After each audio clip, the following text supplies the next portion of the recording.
நம்ம ப்ரீவியஸ் வீடியோவில் அனிமல் கிங்டமில் இந்த பேசிக்ஸ் பார்த்தோம்.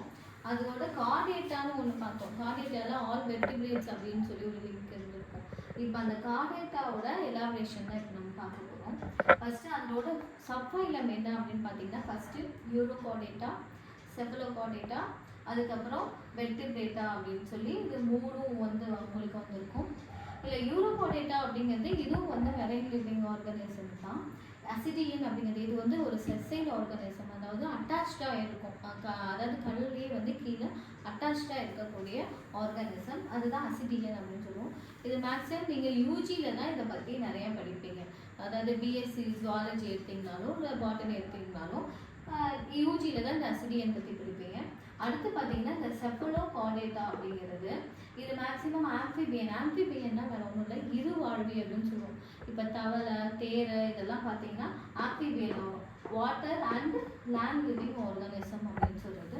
அடுத்து வெர்டிபிரேட்டா அப்படின்னு பார்த்தீங்கன்னா எல்லா மேமல்ஸ், அதாவது பாலூட்டிகள் அப்படின்னு நம்ம சொல்லுவோம். அதாவது பாலூட்டும் எல்லா குட்டி போட்டு பாலூட்டுற எல்லா இனங்களுமே இந்த மேமல்ஸில் வந்துடும். மோஸ்ட்லி இது எல்லாமே வந்து வெர்டிபிரேட்டாவாக இருக்கும்.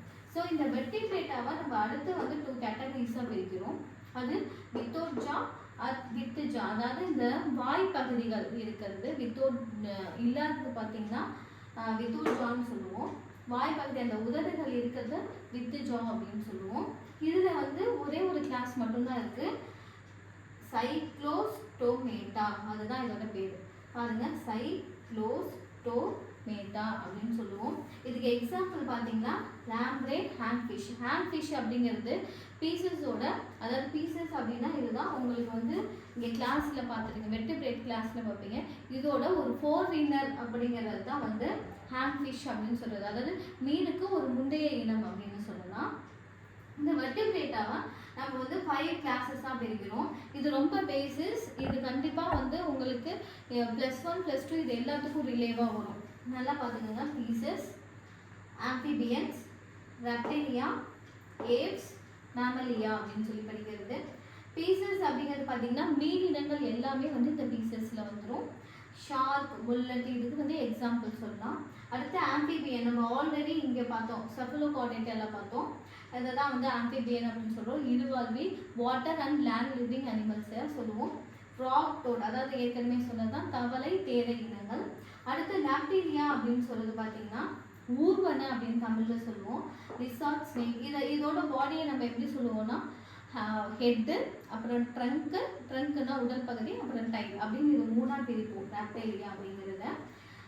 இது எல்லாமே வந்து ஊர்வனையில் வரும். ஒன்று தண்ணியில் ஊர்வனையாக இருக்கலாம், இல்லை வந்து தரையில் ஊர்வனமாக இருக்கலாம். அடுத்து ஏவ்ஸ் அப்படின்னு பார்த்தீங்கன்னா எல்லா பறவை இனங்களும் இந்த ஏவ்ஸில் வந்துடும். இது வந்து மேக்ஸிமம் வந்து இதோட மெயின் க்ரைட்டீரியா என்னன்னா நிமோட்டோஃபோர்ஸ் அப்படின்னு சொல்லுவாங்க. அதாவது அது உடம்புல வெயிட் எதுவுமே இல்லாமல் காற்றுக்குள்ளர்கள் ரொம்ப அதிகமாக இருக்கும். அதனால தான் வெயிட்டு கம்மியாக அதனால் பறக்க முடியும்.